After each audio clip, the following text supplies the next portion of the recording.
नमस्कार, मी सुनील. आपण पाहतात आवाज इंडिया मराठी. आता एक नजर टाकूयात महत्त्वाच्या घडामोडींवर. मुंबई ठाण्यासह राज्यातील दीर्घकाळ प्रलंबित असलेल्या 29 महापालिकांच्या निवडणुकांचा कार्यक्रम जाहीर झाला आहे. राज्य निवडणूक आयोगानं पत्रकार परिषद घेत ही घोषणा केली.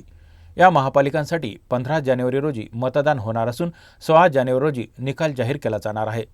सोमवारपासून आचारसंहिता लागू करण्यात आली आहे. या निवडणुकांमध्ये राज्यभरातील सुमारे 3,48,00,000 मतदार मतदानाचा हक्क बजावणार आहेत. ओबीसी आरक्षणाच्या मुद्द्यामुळे गेल्या 5 ते 7 वर्षापासून किंवा त्याहून अधिक काळ या महापालिकांच्या निवडणुका रखडल्या होत्या.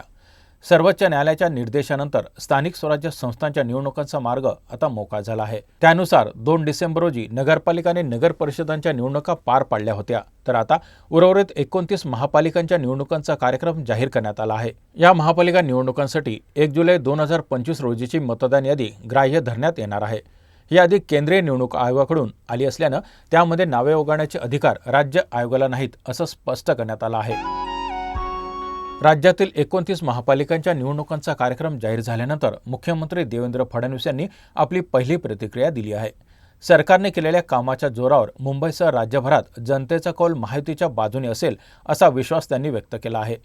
राज्यातील बहुतांश महापालिकांमध्ये भाजप आणि एकनाथ शिंदेची शिवसेना एकत्र लढणार असल्याचं त्यांनी स्पष्ट केलं. मात्र पुणे आणि पिंपरी चिंचवड महापालिकांमध्ये भाजप आणि अजित पवारांची राष्ट्रवादी काँग्रेस एकमेकांच्या विरोधात लढणार असून ही लढत मैत्रीपूर्ण असेल असं मुख्यमंत्री म्हणाले. दोन्ही पक्ष एकत्र लढल्यास विरोधकांना फायदा होईल याची जाणीव असल्यानं वेगवेगळे लढण्याचा निर्णय झाल्याचंही त्यांनी सांगितलं. 29 महापालिकांसाठी 15 जानेवारी रोजी मतदान होणार असून 16 जानेवारी रोजी निकाल जाहीर होणार आहेत. पंतप्रधान नरेंद्र मोदी तसेच महायुती सरकारच्या कामगिरीच्या आधारे जनतेचा पाठिंबा मिळेल असा विश्वास मुख्यमंत्र्यांनी व्यक्त केला आहे. विरोधी पक्ष एकत्रित लढतोय का स्वतंत्र लढतोय यापेक्षा मुंबईच्या जनतेचा महायुतीवर विश्वास आहे. जनतेने महायुतीचाच महापौर बनवण्याचा निर्णय घेतलेला आहे. त्यामुळे निश्चितपणे कोण काय लढतं हा त्यांचा प्रश्न आहे. मात्र या ठिकाणी महायुती निवडून येईल. महापालिका निवडणुकांची घोषणा झाल्यानंतर ठाकरे बंधूंच्या युतीबाबत राजकीय वर्तुळात उत्सुकता वाढली आहे. मिळालेल्या माहितीनुसार निवडणूक कार्यक्रम जाहीर होताच येत्या 2 ते 3 दिवसात उद्धव ठाकरे आणि राज ठाकरे अधिकृतपणे युतीची घोषणा करणार आहेत. काही महापालिकांमध्ये युती तर काही ठिकाणी आघाडी करत उद्धव ठाकरे यांची शिवसेना निवडणूक लढवणार असल्याचं संकेत आहेत. काँग्रेसकडून अपेक्षित सकारात्मक प्रतिसाद न मिळाल्यानं ठाकरे बंधू काँग्रेसशिवाय युती जाहीर करण्याच्या तयारीत असल्याचं समजतं. मुंबई महापालिकेत काँग्रेस स्वबळावर लढण्यावर ठाम असल्यामुळे मुंबईसह जिथे शक्य असेल तिथे मनसेसोबत ठाकरे गटाची शिवसेना युती करणार असल्याची माहिती मिळत आहे. काही ठिकाणी महाविकास आघाडी आणि मनसे एकत्र येण्याची शक्यता आहे. पुढील आठवड्यात उमेदवारी अर्ज भरण्यास सुरुवात होणार असल्यानं युती आघाडीचा निर्णय तातडीने घेणे आवश्यक आहे. त्यामुळे कोणतीही वाट न पाहता ठाकरे बंधू लवकरच आपली युती अधिकृतपणे जाहीर करतील अशी माहिती मिळत आहे. पिंपरी चिंचवड महापालिका निवडणुकीच्या पार्श्वभूमीवर राजकीय हालचालीनं वेग आला आहे. मुख्यमंत्री देवेंद्र फडणवीस यांनी स्वबळाचा नारा दिल्यानंतर अवघ्या काही तासात राष्ट्रवादी काँग्रेसच्या दोन्ही गटांमध्ये एकत्र येण्याच्या दृष्टीने महत्त्वाचं पाऊल टाकण्यात आलं.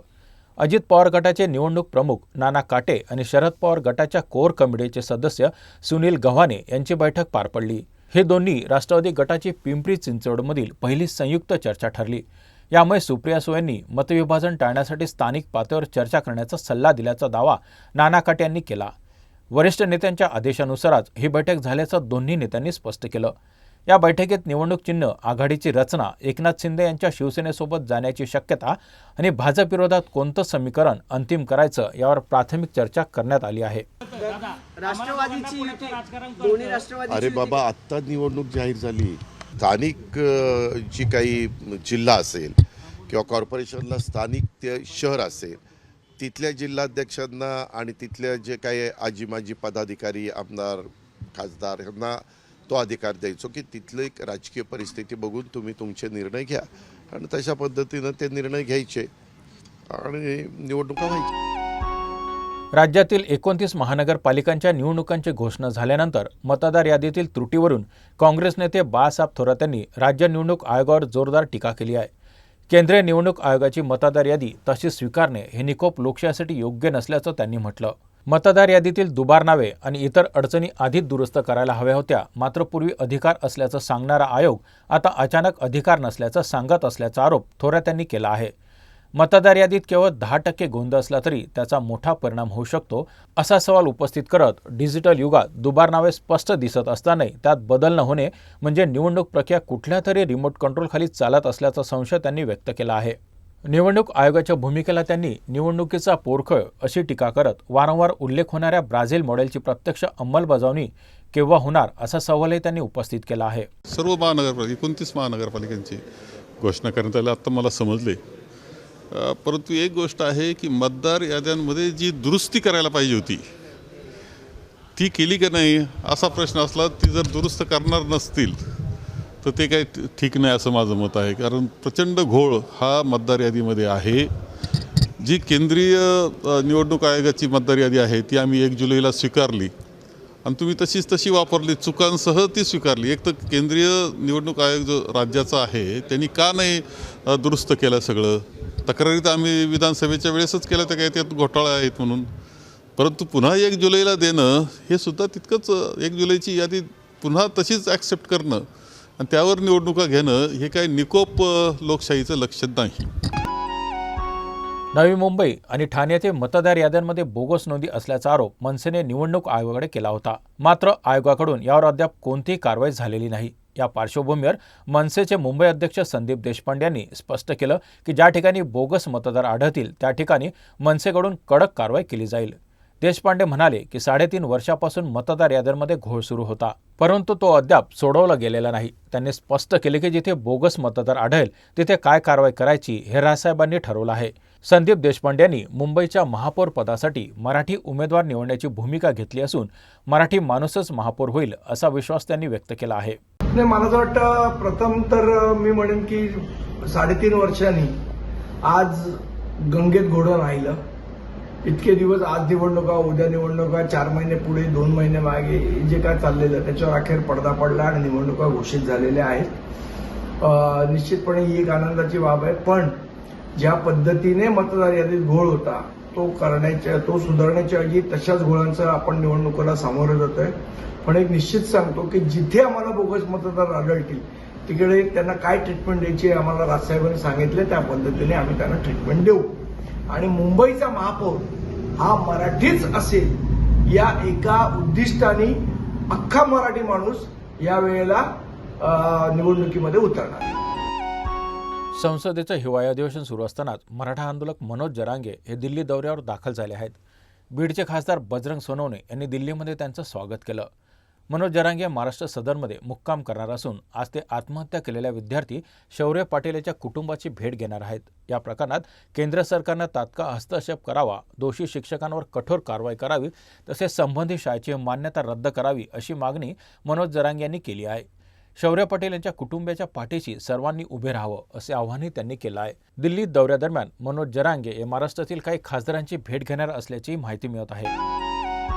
पुण्यातील राजगुरूमध्ये एका खासगी क्लासमध्ये विद्यार्थ्यांमध्ये झालेल्या वादानंतर 10वीत शिकणारा पुष्कर याचा मृत्यू झाल्याची धक्कादायक घटना समोर आली आहे.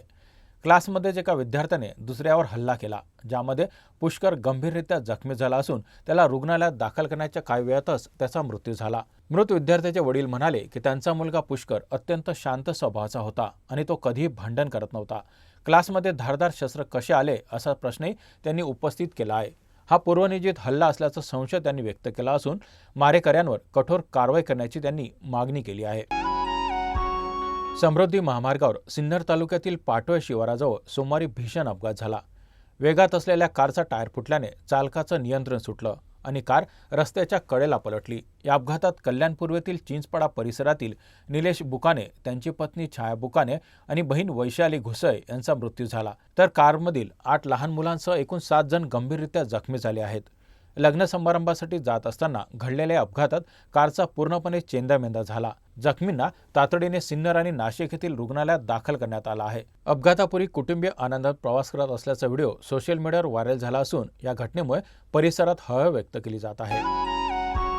अर्जेंटिनाचा दिग्गज फुटबॉलपटू लिओनेल मेसी आपल्या गोट इंडिया टूर 2025च्या अंतिम दिवशी दिल्लीमध्ये अरुण जेटली स्टेडियममध्ये आयोजित विशेष कार्यक्रमात ICCचे प्रमुख जय शाह यांनी मेसीची भेट घेतली आणि त्याला खास गिफ्ट्स दिल्या. मेसीला टीम इंडियाची जर्सी नंबर 10 तसेच ऑटोग्राफसह क्रिकेटची बॅट भेट म्हणून देण्यात आली. ज्यावर अनेक दिग्गज क्रिकेटपटूंच्या सह्या आहेत. या कार्यक्रमात मेसीने युवा फुटबॉल खेळाडूंना मार्गदर्शन केले आणि भारतीय चाहत्यांसोबत संवाद साधला. त्याने आपल्या भाषणात भारतातील प्रेम आणि आपुलकीसाठी आभार व्यक्त करत परत भेट देण्याची आशा व्यक्त केली. या बातमीपत्रात इथेच थांबत आहोत. पाहत रहा आवाज इंडिया मराठी.